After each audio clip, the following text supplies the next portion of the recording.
He wasn't the loudest, he wasn't the flashiest, but during the chaotic rise of Misfit Garage, Thomas Weeks quietly became the heart of the show, the steady-handed builder who never let ego get in the way of a clean weld.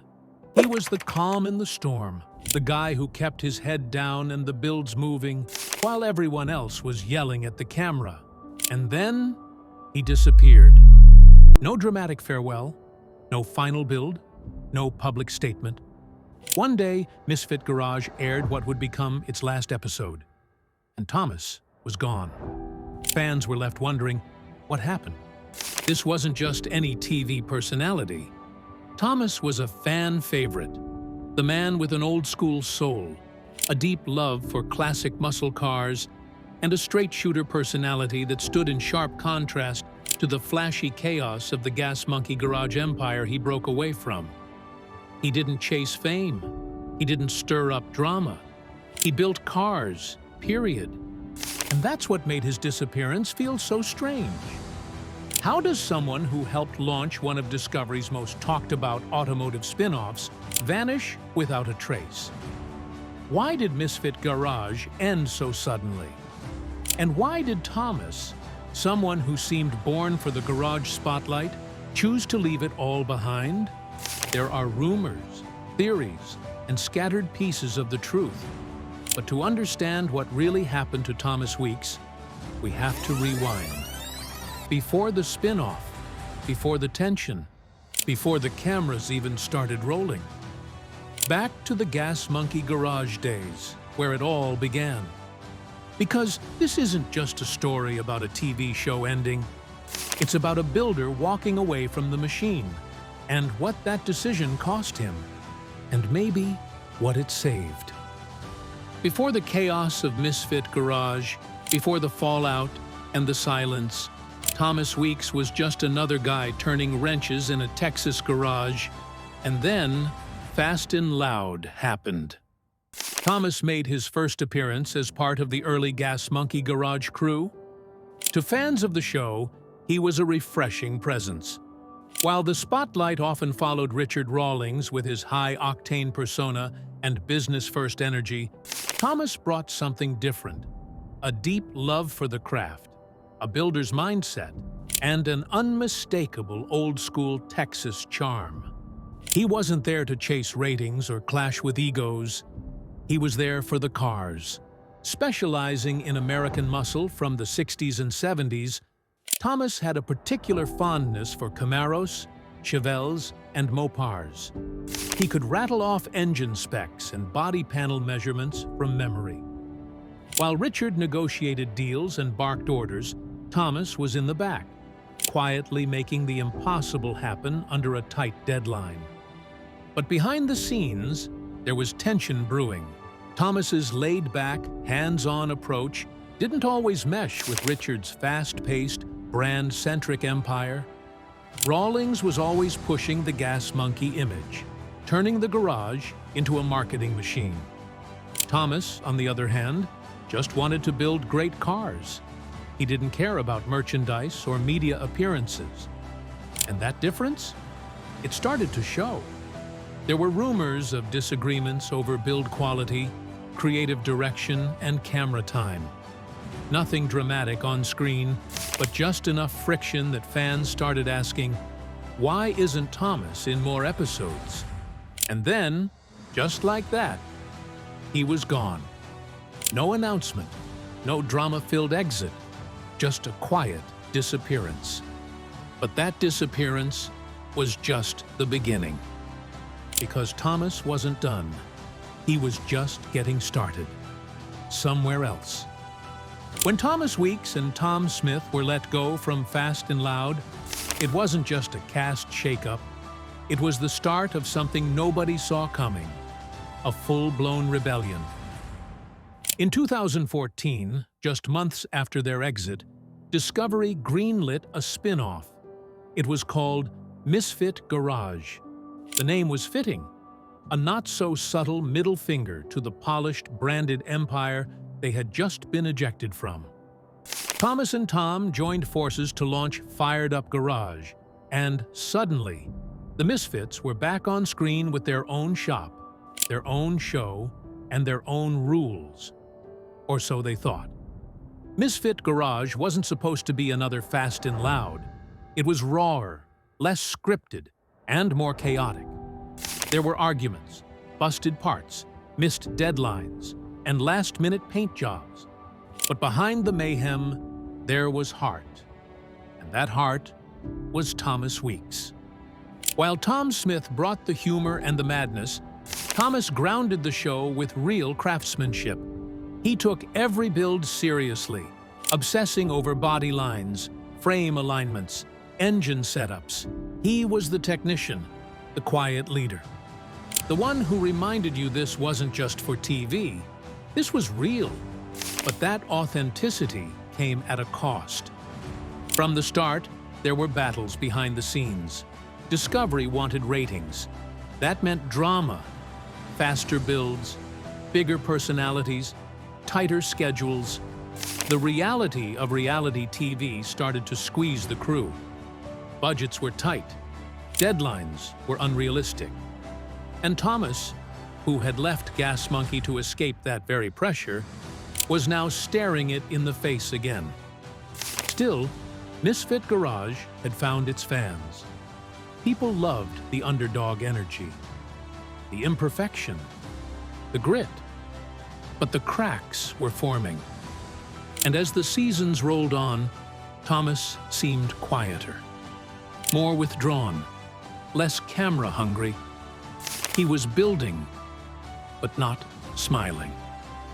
Something was changing, and the end was coming. If Fast and Loud was a well-oiled machine, Misfit Garage was a flaming muscle car held together with zip ties and prayers. But that was part of its charm. Misfit Garage wasn't polished. It wasn't perfect. And that's exactly why viewers loved it. It felt real, like the shop down the street, where your buddy still owed you parts money and the shop cat walked through Bondo dust. It was unpredictable, dysfunctional, and oddly addictive. At the center of all that madness, Thomas Weeks. While Tom Smith played the chaotic wild card, Thomas was the quiet operator, trying to keep the builds on track. But with every new episode, the tension became harder to hide.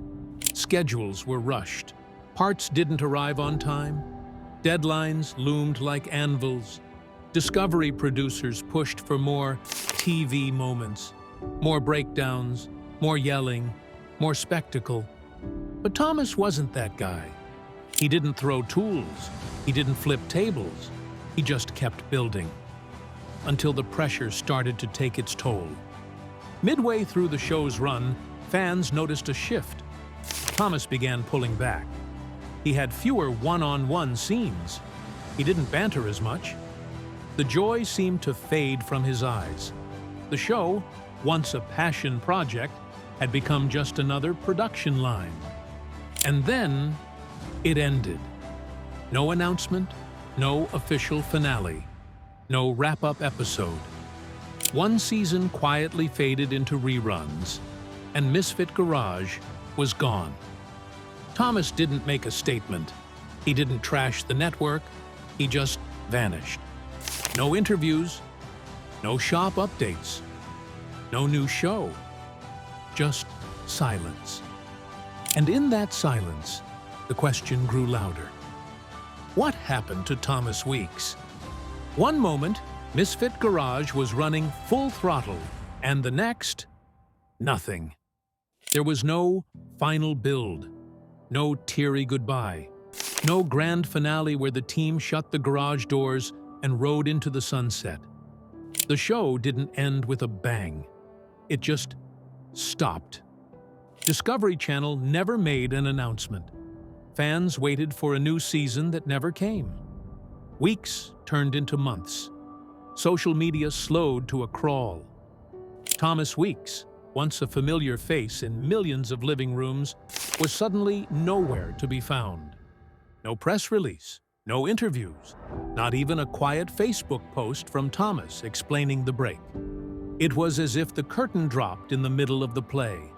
and the actors simply walked off stage without a word.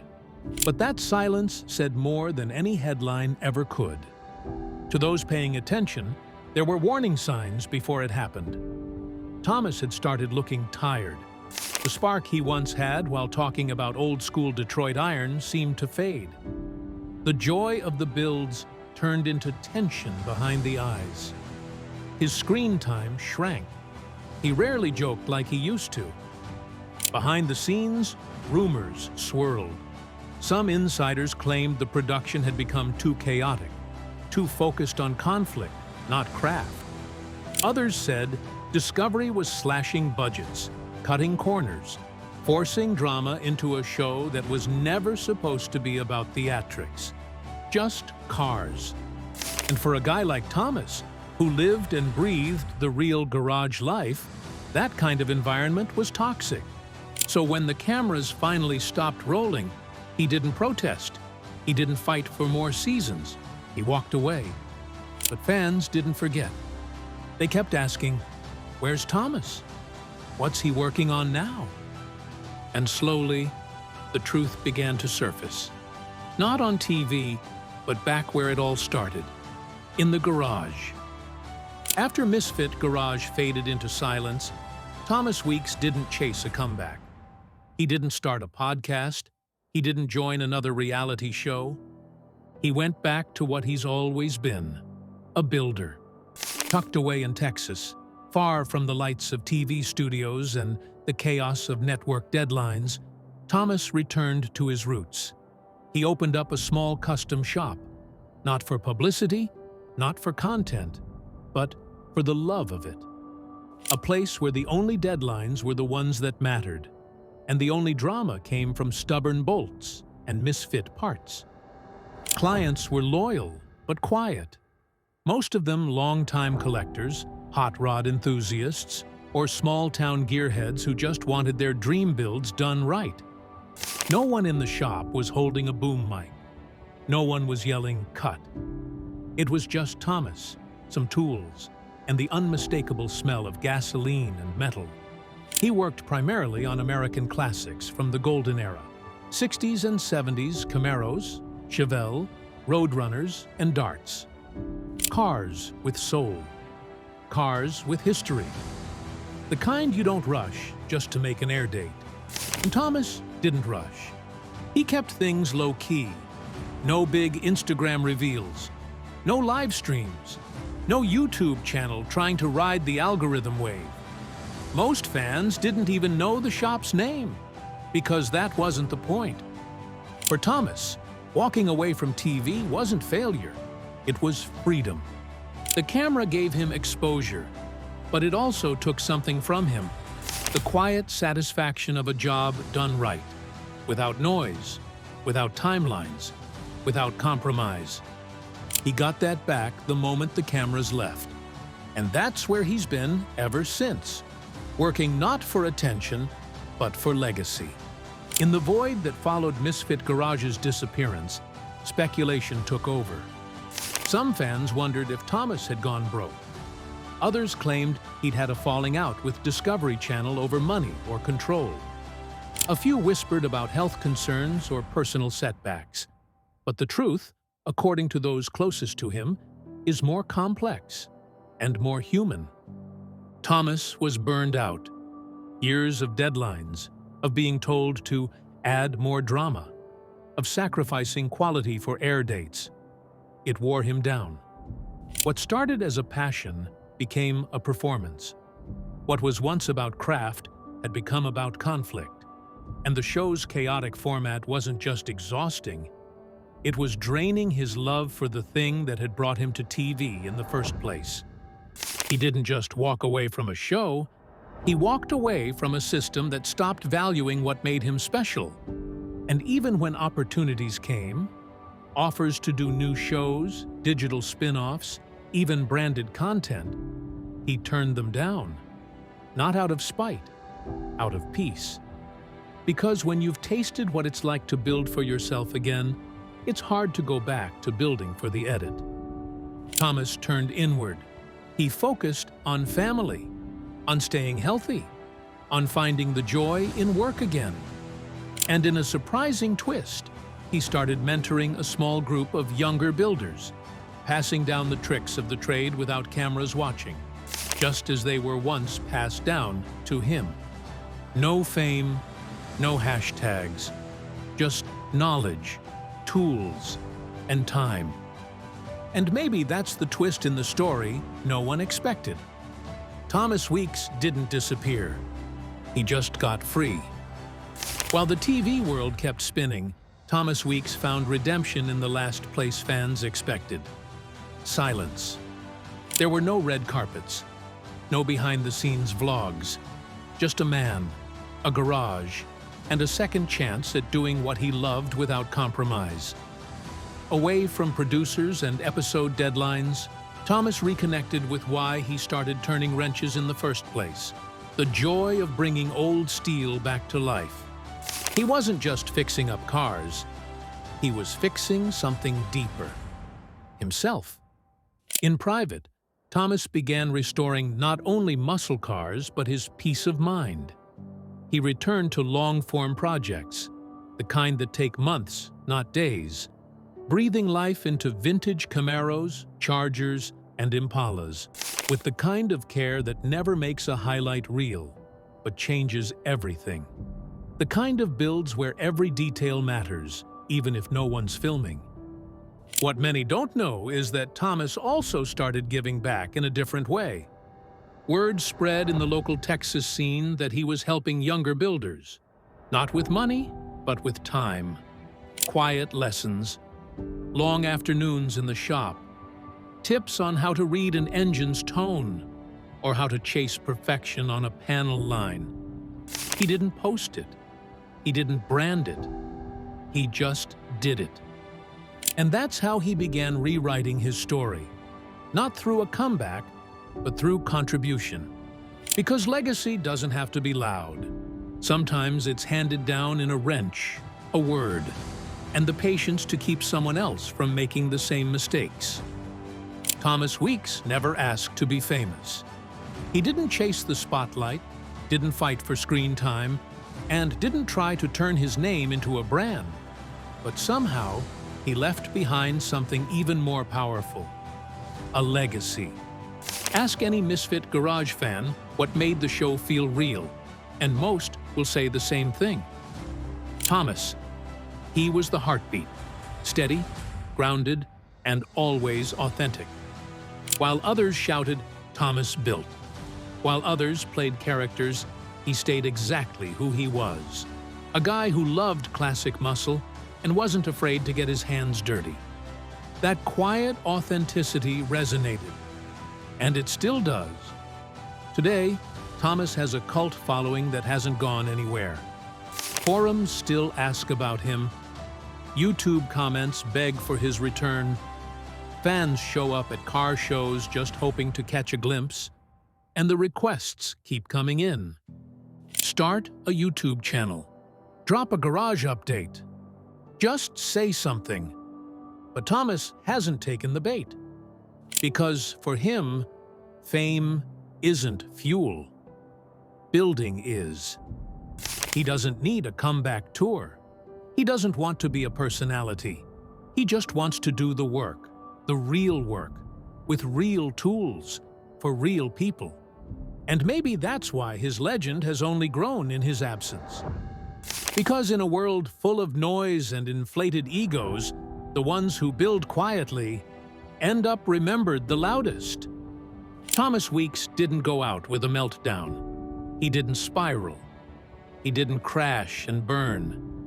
He simply chose to walk away. And in doing so, he gave up the thing most people crave: the spotlight. But what we lost wasn't just another TV personality. We lost something rare. A builder who loved the work more than the fame. A man who didn't compromise his values for attention. A craftsman who, when the cameras asked for more drama, chose to give them silence. And that silence still echoes. Because Misfit Garage wasn't just a show, it was a symbol of what reality TV could have been: raw, unfiltered, and real. And Thomas? He was the anchor, the guy who reminded us that car culture isn't about flash, it's about fire. The kind you carry inside you when no one's watching. Today, Thomas is still out there, still building, still wrenching, still helping people find their own way in the garage. You just won't see it on screen, because his legacy was never meant to be entertainment. It was meant to last. So if you ever find yourself in a Texas town and you hear the sound of a carbureted V8 roaring to life in a quiet industrial bay, don't be surprised if Thomas Weeks is still back there. Not building for the world, but building something real.